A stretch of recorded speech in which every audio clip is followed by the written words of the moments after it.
So Cleo, on last week's pod, we said that Keir Starmer definitely wasn't in legacy mode because he was making quite junior ministerish announcements. And then a week's a long time in politics. So he has definitely pressed the bold button and is in full fat legacy, as we have seen from his announcing quite quickly that there should be a ban on social media for under 16s. Yeah, and that, by the way, it's worth looking at some of the clips that the BBC did yesterday. They went to some schools and spoke to some children, and they're quite deadpan, I would say, in their interview technique, these kids. Yeah, we looked at screen time. What was your screen time over the weekend? 9 hours. 9 hours. So suddenly you're going to have a lot more time to fill. And what will you do? Stare at a wall. So we didn't get to cover this because it happened after our record, but John Healey, the Defence Secretary, resigned last week, followed by the Armed Forces Minister, Al Khan's. More to follow. His favourite, good old Al. And a couple of PPSs from Defence as well. And a PPS is the kind of most junior of MPs who are part of the government. So it's a parliamentary private secretary. He wrote a pretty withering resignation letter. I wonder if you'd like to read us a couple of extracts. Well, the first thing I'd like to comment on is that the PDFing and on the gov.uk website is woeful. Because they've managed to create a PDF of a House of Commons letter, which we know is on cream paper, and they've given it a white border, which, I've got some questions about the attention to detail. God, how deep does the conspiracy go? I just don't think people pay enough attention to these things. But it's a very good letter, as you'd expect. So it starts with that absolutely soulful, this is a letter I never expected to write. And I do so now with great regret and reluctance. It's a bit like a breakup letter in every sense of the word. And he sets out kind of pretty coruscatingly his case, which is promises were made about what was going to happen to the defence budget, that it's been a very long time. It's been 2 years. They've been working on this together. There's an absolute consensus. We need to spend more on defence. And yet, months and months and months after the Strategic Defence Review, there wasn't a settlement. And the kind of handling of John Healey himself and the way the resignation worked, I think if it wasn't for the Makerfield by-election, this would have caused much more of a consternation. And the fact that it felt like a massive rock being dropped into a pond, but with not very many ripples, tells you that actually the real seismic stuff is happening underneath. I completely agree. Normally, this would trigger, I think, a weekend of many other ministerial resignations. And unfortunately for Keir Starmer, although it seems stable, as you say, from the outside, it means the end really is nigh, because people are thinking, oh, well, I may as well just sit tight for a few days because this is all going to be moot soon anyway. A quick note on Al Khan's resignation. So surprised you want to talk about Al Khan. I know, but I did. I mean, he's gone down a little bit in my estimation, actually. I know. Al, my idol's feet are made of clay. Because there was a bit of a delay before Dan Jarvis was eventually announced as the new Defence Secretary. And then Al Khan's resigned. And I thought, I don't know how principled your resignation was in the end, Alistair. Because you've resigned once it became clear that you were not going to be promoted. Correct. We have seen that movie before. Yeah, exactly. It's one from the playbook that we know and love. And one of the interesting things this week is that obviously Keir Starmer is generally, the criticism against him is generally characterised as being slow. He never, he doesn't lead aggressively, and he's a bit slow to kind of catch up with the zeitgeist. But it turns out he's a bit of a trendsetter, because late to the party on Substack is Nigel Farage, who did his first kind of lengthy essay this week, snappily entitled, "Britain is a two-tier state against white people." We want to talk a little bit later about what this long-form essay business means from politicians, because, it's not totally straightforward, and it's a lot of words to just wade through, frankly. Yeah, I don't think anyone's thinking of the reader in this context. But the other thing that is interesting is that one of the things that Keir Starmer, if you're talking about his legacy mode, was that he thought he was going to heal a divided nation and bring people together. And perhaps actually what we see towards the end of his premiership is that it's quite the opposite is true. So Prime Minister Keir Starmer is going to mind about his legacy. All Prime Ministers do. And he's going to have a really clear idea, if the end is in fact nigh, of what are the things that he wants to be remembered for. And what do you think those are? So Keir Starmer probably wants his legacy to be his social media ban for under 16s, big announcement, renters reform, huge piece of legislation. He scrapped the 2-child benefit cap. Migration has fallen dramatically. School breakfast clubs, which we could not have heard more about, the pride in having breakfast clubs for children. He scrapped hereditary peers and hiked VAT on private schools. So absolutely classic old Labour, new Labour, always Labour policies there. Yes, unfortunately, though, you don't always get to choose what your legacies are. And I think there are a couple of things that will follow him around forever, which is what's happened so far. So where he's not really made any change on welfare reform, he had that big row, people are so cross about it, and yet actually we've ended up spending more on welfare, not funding defence properly and actually wasting 2 years getting to this point. He's managed to piss off farmers with IHT, which is the inheritance tax for them. He's managed to piss off judges by scrapping some jury trials.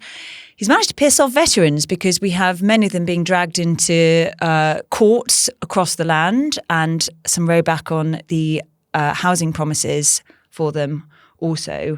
There's also a bit of trickiness on things like the winter fuel allowance, which hasn't actually changed, but people remember that as the government coming for the most in need. So it was like a completely pointless row that has caused him major, major damage and still comes up now on doorsteps and in focus groups. And then a kind of interesting one, but the assisted dying bill is kind of being revived, ironically, at the moment in the House of Commons after being knocked out by the Lords. And although this is not something he's personally got involved in, it has happened on his watch. And regardless of how this turns out, it has been a very divisive debate. And although he has not led it personally, I think it all adds to this picture of things that kind of happened under his stewardship of the country, if you know what I mean. I do. And I think on that one, it's kind of his passive governing trademark is part of the assisted, letting something like that just sort of happen. It's one of the biggest things that the government can get involved with is people's right to die, right to life, what the NHS will have to do. And what became apparent during that debate last year was that one of the reasons we needed assisted dying is because our palliative care was so poor. Yeah. I mean, it's kind of state failure and it's sort of just happening to the side, which is really problematic. The other thing that I think Keir Starmer promised to do, if you remember, one of my old favourites, was to rewire the state. And there's been no rewiring as far as I can see. So it all kind of comes to somebody who there was a lot of hope, there was a lot of promise, there was a lot of things are going to be different that, I mean, rightly or wrongly, people probably pinned a lot on that in the abstract. And it wasn't really anything he said, it was what everybody thought might happen. Some of it's stuff he said, though, and he just hasn't actually delivered up to those expectations.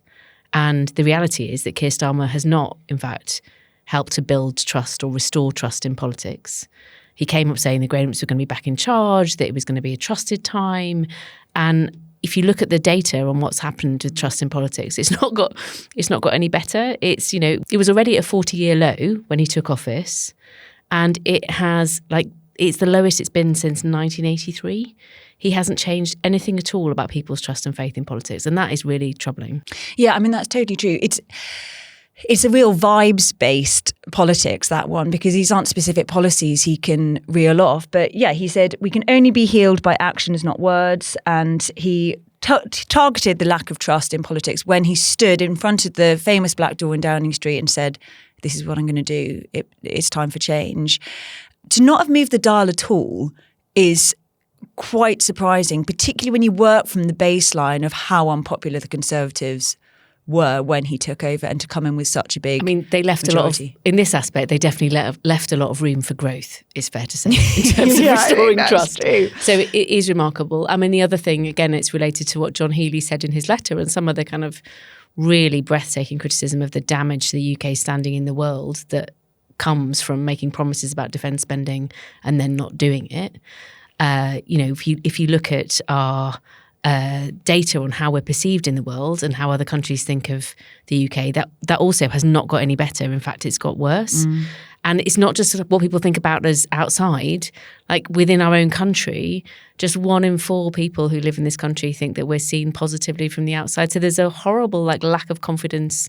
Never mind what people think of us overseas in real life, but actually we don't think we're worth it either, which is troubling. The trouble with this list is it's not just a legacy for him, it's a record that whoever replaces him will have to defend.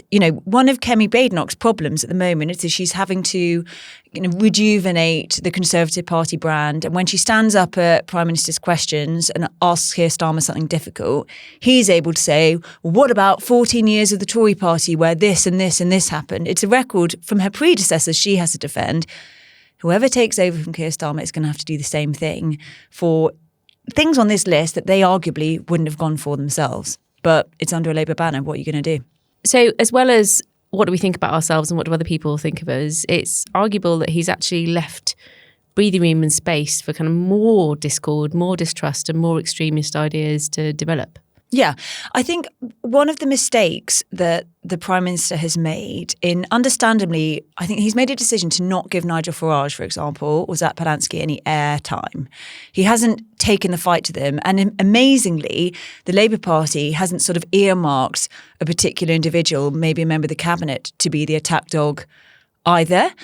Perhaps they are actually missing Angela Rayner in all of this, who possibly could have done quite a good job. And I've not thought of that. You're absolutely right. Well, do you remember last summer is when she probably could have taken the fight to reform, but she had her own troubles going on with tax issues on her house. So in Nigel Farage's Substack, he talks about another summer of discontent, and he's talking particularly about what's been happening in Belfast recently, which we'll talk about shortly. But actually, this is classic Farage playbook. He's done this for the last 2 summers. He has taken advantage of the long summer recess where inexplicably the other major parties have just, taken it as it's half time, everybody, go home, rest, relax. The government's put out a couple of little press releases on things like the environment and planning, but that was it. Reform had a major press conference every single week. They had 5 press conferences on the hop. Some of them really quite jazzy. Do you remember they had one in an airport hangar and he had this big screen behind him, Farage, and it was like deportations. If Andrea Jenkins wasn't wearing a sparkly jumpsuit and singing, then I didn't notice. Not interested. No. And it was really eye-grabbing, and he was able to dominate the agenda by talking about immigration, and he was able to talk about, specifically the small boats issue, but also he was able to talk about tax cuts. Actually, he was the first on the pitch about the 2-child benefit cap, for example. And the government just didn't fight them. The Conservatives didn't say anything at all. And the government, unless they were brought into it somehow, like the appalling Southport attacks, where there was a row about releasing the ethnicity of the attacker, they've been just very slow to fight reform on ground that they want. And it's just not good politics to be led into fights, do a bit of not great attack work where you say things like Nigel Farage is racist and essentially anyone else who votes for him is too. Well, there goes a lot of people who just voted for you, by the way, or would have been traditional Labour voters. I don't think it's fair to say Keir Starmer has deliberately allowed Nigel Farage and Zach Polansky, and he's been gobbled up on both sides. I don't think he has freely given them space to take what might be characterised as kind of extremist or aggressive politics into the mainstream. But Labour as a group have not effectively fought them in ways that they could to actually win some arguments that they need to. And we've got to see after this Makerfield by-election whether Andy Burnham has better attack on that. He's a better communicator, for sure. And I think probably, but again, here I am, putting all the hopes and dreams into a new person who's going to fix everything for us, perhaps. I do think there's definitely something in that, and it scares the life out of me. Every when you said, Nigel Farage is out there talking about a summer of discontent and almost kind of actively trying to create the circumstances of that is petrifying, genuinely, because summer riots happen really quickly. It's very easy, actually. And, we get them, it's hot and people are bored and listless, and it actually takes very, very little to tip people. And this is just how human beings work. So it's very easy to get mob behaviour in the summer. And there is just a massive irresponsibility of trying to wind that up because it's uncontrollable. Once you've created a mob ferment in a place, like it's not going to, people don't do what you want them to do. Yeah. They behave in a way and people get hurt and damaged. That always happens. And if you look at, for example, one of the most horrifying things I think in our adult lives has happened in the last 2 weeks in Belfast, where we've had in the streets of this country people being burnt out of their homes because they don't have white skin or they're migrants or actually for no reason whatsoever. And the fear that is creating and the ripples of effect of that is we've sort of things that happen in Belfast sometimes people think, oh, well, that's just, Northern Ireland, which obviously has always driven me around the Twitters like, oh, it's okay because it's just Belfast. But it is so far from okay. And it's wildly irresponsible to start to do that. The other thing that I think that people, you may or may not have noticed that there was a bit of news yesterday that, surprise, surprise, the people behind the firebombing of Keir Starmer's house, it looks like a piece of Russian interference. It is so obvious to anybody who's read or thought or known anything or done jobs like I do. Deep state. Yes. I talk about deep state. And I'm not a securocrat person, but what happens is that our enemies, and we do have enemies as a country, absolutely love this stuff. They pile in, they create discord, they create uncertainty, they create unrest because, of course they do, because they win from that, because all of the attention of the state is directed then onto trying to work out what that is. And you have unhappy people who are likely to believe all sorts of stuff, who are likely to be disruptors in their own country. It is the cheapest and easiest way of weakening a nation, and it works really well. Yeah, I completely agree. It's also interesting to me that typically people have characterised the kind of intervention of Russia in the British state as really obvious things like the Salisbury poisoning to to more subtle things like bots on social media and so forth. And there were just different ways to capitalise on things that are already happening here. And Nigel Farage inflaming this stuff, exactly as you say, in ways that he can't control. I mean, I don't know what the Reform presence is in Northern Ireland, but I haven't seen him over there, trying to reason with anybody. I don't think, though, that Russia have got much leeway with bots on Substack. This is the big question of our age. Are there Substack bots? It's the final kind of clean social media presence, I suppose. But Substack is a safe space. I do want to chat a little bit about Nigel Farage's Substack because he's had a lot of traction on there. He's had, over 1,000 likes, over 1,000 comments, over 170 restacks, which I think is like a retweet. Keir Starmer, by comparison, You're not a Substack guy. I actually should be, it turns out, because almost all authors have a Substack now because they can monetize it. It's like unfortunately for the publishing industry, it's actually quite a cunning way to just like make money. But get yourself on there. No one wants to listen to my brain farts, unfortunately. Maybe the Clear Watson Substack's coming. Hot views. But just for a bit of comparison, Starmer, his response to the Tony Blair essay, for example, which was actually quite well publicised, got a little bit of media attention, only had 27 comments and 66 restacks. I mean, even there, he's sort of failing to find purchase on Farage, on, what is really his medium. It was Theresa May who I think gave a very funny speech to some journalists once where she was talking about the Matt Hancock app. And do you know what? I was an absolute devotee of the Matt Hancock app. What was on it? Lots of photos of Matt in different situations. There was Matt in a pumpkin patch. I remember that one quite distinctly. There was very niche. A number of, for somebody at that point had done no jobs at all that were to do with defence. There was quite a lot of pictures of Matt wearing, looking out of an aeroplane window, wearing the cans, just staring wistfully into the future. It was a thing of total beauty. I sort of beg to differ on that, and I think all children should be banned from that. Also, or I think it's defunct. In fact, there was a whole subgenre in the civil service. There was just sending, instead of sending emojis or whatever to each other, just sending different photos gathered from the Matt Hancock app as an emotional response to what was going on. Like cross or happy or serious, thoughtful, whimsical. Yeah. But her best gag, I thought, was about Philip Hammond, who was the then Chancellor, who she said, his obvious medium is is LinkedIn, which is That's a sick burn. If LinkedIn want to sponsor us, obviously, I think it's the coolest platform out there. But I am interested in just why the turn to the long form essay, because it goes against the grain of everything we've been told about political communication. It's not TikTok, right? It's It's not TikTok. It's not the kind of snappy video, which is really Farage's forte. And I think there are basically three reasons. The first is just the good old grift. This is back to what we were talking about with his cameo appearances. You can monetize this platform. I don't know if he is doing that, but I suspect he will do. Secondly, it is a great way to avoid scrutiny, actually. So the typical traditional way that a party leader would do a big kind of thought piece like this would be in a national newspaper, an op-ed, as they're called, and a long read. All very interesting, but they don't necessarily get to choose the headline. It's edited down. I mean, this was over 3,000 words, so he could go for it, and he could use the word whiteness as many times as he liked, which turned out to be 60 times.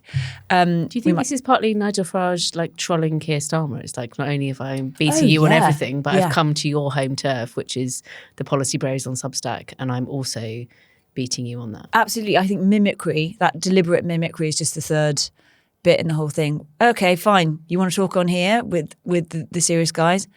Go for it. And here's everybody responding to what I'm saying. I mean, there is also, by the way, a big reform presence on Substack already. Matt Goodwin, who was the candidate in Gorton and Denton, who's also written quite an inflammatory book that was written by AI. So he's now got this nickname. Legal notes. Jat. He's called Matt GPT. He's got over 100,000 Substack subscribers. You do sound like someone who's like suddenly got really interested in Substack. If you don't mind me saying. I'm very interested in the money-making possibilities, but I don't think I could do a 3,000 word essay a week. I'd read a 3,000 word Barely essay did that at from you. university.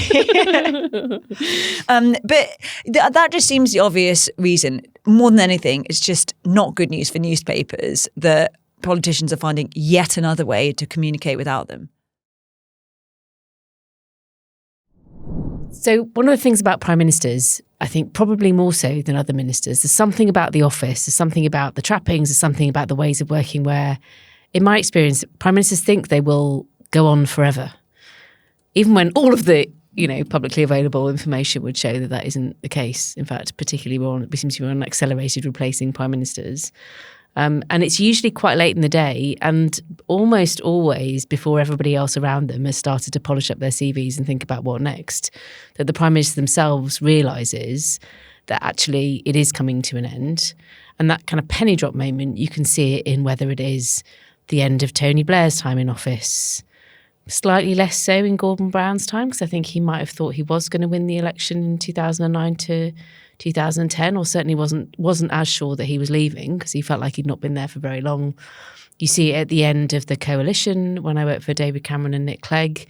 In the last year of the coalition, I think both of them thought, I've got to get loads of stuff done, and I really want to get these things done. And I remember Nick Clegg suddenly getting super into the problems with mental health provision, for example, which is a scar that is running across so many things that are happening in our country at the time. And you sort of think in frustration, like, why didn't we get to any of this? Like, it's February 2015, dude. Like, all of these ideas are great, but we can't do many of them now. And there is a thing that happened then, and then there's, the end of Theresa May's time, which we've talked before on this podcast, where in that last kind of blaze of glory before she went out, she did all sorts of things. Even Boris Johnson did stuff before he left office, I think. Can't quite remember what that was. He's got a specific legacy, not problem, but I think one of his gripes when we were in government anyway was that his key legacy really was leaving the European Union, which happened in the first 4 months of his premiership. And it obviously very much frustrated him after the 31st of January 2020 that, obviously COVID is now part of his legacy. But when he was looking forward, he wanted something other than Brexit. And we had crazy conversations about bridges between Scotland and Northern Ireland and all of that. And he wanted to do a lot around green jobs and technology and just something else that he could kind of tie his flag to, I suppose. But isn't that always the Prime Minister's refrain, effectively, is I wanted to do. I wanted to do this. This is what I wanted to be remembered as, and this is what I want to spend my time on. And yet, and I'm really sure Keir Starmer will feel this, is like, I've not been doing nothing. I've been worked off my feet. I've been really busy. I've been doing all of this governing, which has consumed my time and energy rather than the things I want to do. And I think you have to be quite mature into your time as a Prime Minister to realise that actually what you have to do is do your governing of what you want to achieve through the events that life gives you, not kind of be endlessly frustrated that it's got to Friday again and you still haven't made any progress on your list. I think that is a signifier of like longevity in office or not. And hence that really interesting step change and what he said last week about, big tech, you've got 3 months to get your houses in order before I'm going to get really very cross with you about, controlling devices for children and how they can share images, versus this week where he said, by the end of the year, we're going to have a ban on social media for under 16s. He thought, do it now. Where have you been? Yeah, exactly. Where is this on this day, man? Yeah, the very first episode you and I recorded, we're now on episode 21. Helen said, congratulations, you've come of age. Well, Helen said, the Prime Minister should just govern like no one's watching, dance like no one's watching, and in possibly his last couple of weeks, that's what he's starting to do. Unfortunately, that doesn't always work. Finally, someone's listened to me. Yeah, finally. And unfortunately, it also means, in his case, spend like the Chancellor's spending. So spend like the Chancellor's not watching. Not really spending very much. But I'm very struck, at least where the Prime Ministers see themselves. When you see them all at the cenotaph, which is really the only time of year when they're all together and there they are in their black coats and little hats and stuff. And they're going to have 2 rows from now I on. know, it's getting crazy, but you can see them all eyeing each other up thinking, where do I compare, relatively speaking? And also, what do you do once you leave? So actually, Tony Blair has the Tony Blair Institute. He is, kind of world statesman now. Trump and Netanyahu asked him to get involved in their peace deal in Israel and so on. But also you have, Gordon Brown this week, who's been in Boston. It was Did you see the pictures of him in the queue? Going to watch Scotland. Also in like business attire. He's wearing like a shirt and chinos. He looked really smart. I think he's wearing a shirt and proper trousers. I don't think he's a chino guy. Oh, sorry. Well, I didn't want to offend him. He wasn't wearing a kilt, that's for sure. But he does all kinds of charity work. He's also, taking down Peter Mandelson, as far as I can see, one robust journalistic email at a time. Liz Truss, we've got the Liz Truss show. That's her legacy, and What's the Liz I don't Truss want to show? Advertise it, obviously, but it's Is that a TV thing? Has she got a podcast? It's a podcast. It's a podcast, but well, that's disgraceful. I don't listen to it because I just feel like I don't need to hear about whether cheese coming in from China is a disgrace. So yeah. But actually the person I've been thinking of the most legacy-wise is Rishi Sunak, which people sort of forget about because he obviously inherited the economy from COVID, which he'd handled, but then the 40 days of Liz Truss, very difficult situation as well. I think those nights were tough. He picked all that up, and then he is the person that has actually started quite a lot of what Keir Starmer will take on as legacy. So he started the smoking ban. Another ban. So another Prime Minister at the end of his days banning children from doing harmful things. No fun for kids. Our teenage selves would be horrified, but our current selves, I think. My teenagers are horrified, to be fair. And similarly, Keir Starmer is paying really the dividends received from Rishi Sunak starting to take serious action on immigration, for example. But have we got slightly ahead of ourselves, Clea Watson? Because Keir Starmer is still, in fact, the Prime Minister, and we are now, still have the Makerfield by-election to come. Yes, we do. I'm going to put you on the spot again, as you know I enjoy doing. What is going to be the result of the Makerfield by-election, Pandora? I think, in short, Andy Burnham is going to win, not least because Reform have taken for granted that, up until now, Restore weren't really a problem. And it turns out they are. And this also presents an interesting problem for Reform going forward. It's weird that the people bringing the fight to Nigel Farage are kind of a random offshoot of the People's Reform. Front of Judea. Who knew? Exactly. And then similarly, you've got the same problem on the other side. The Greens are starting to fall apart a little bit too. And I'll explain that now. So although I think Andy Burnham is going to win the Makerfield by-election, I specifically say his name, not Labour, because I think that's quite an important piece of the picture here. There is a new poll out this week from Ipsos, which is a national poll, and it's talking about some of the leadership contenders. And actually, nationally, so not taking into account just the constituents of Makerfield, Andy Burnham is not wildly popular. And in fact, 50% of the respondents said that they don't really see the difference between Keir Starmer and replacing him with Andy Burnham or Wes Streeting. There's actually quite an interesting thing also where Zach Polansky gets his lowest ever approval rating for a party leader. Kemi Badenoch's at her best ever. So there are some interesting polling at 1% in Makerfield. Yeah. So this is a problem though, and this is perhaps something that Andy Burnham is going to have to come to terms with when he perhaps becomes a parliamentarian at the end of this week. Separating the party leader from their party's brand, and Reform and Nigel Farage are kind of inexplicably twined together. In fact, Reform just is the Nigel Farage party. The Substack is a Nigel Farage Substack, and he is the front man for everything. We talked last week about how we've barely seen the Makerfield Reform candidate. The opposite is true really with Andy Burnham, where he is going to try and help Labour no longer have a Keir Starmer problem, whereas Kemi Badenoch has got a Conservatives problem. We've got this crazy situation where people should just in some ways break away from the band. Time for a solo album. Well, let's see what happens later in the week. Thank you for listening to today's episode. Remember to follow the show on your podcast player and leave us a 5-star review if you enjoyed it. And please do email us with your feedback and questions. We're on intheroom@independent.co.uk. And if you're listening on Spotify, you can comment on today's episode with your thoughts. Please be kind. And you can keep up to date with all the best bits of the podcast on Instagram. We're at intheroom.pod. This podcast is part of the Independent Podcast Network and produced in association with Next Chapter Studios. The executive producers are Carrie Rose and Olivia Foster, and the producer is Sam Durham. And a special mention to content editor Maya Manushka, video editor Vali Raza, and our videographer Dan Faber. Thanks for listening, and we'll see you next time.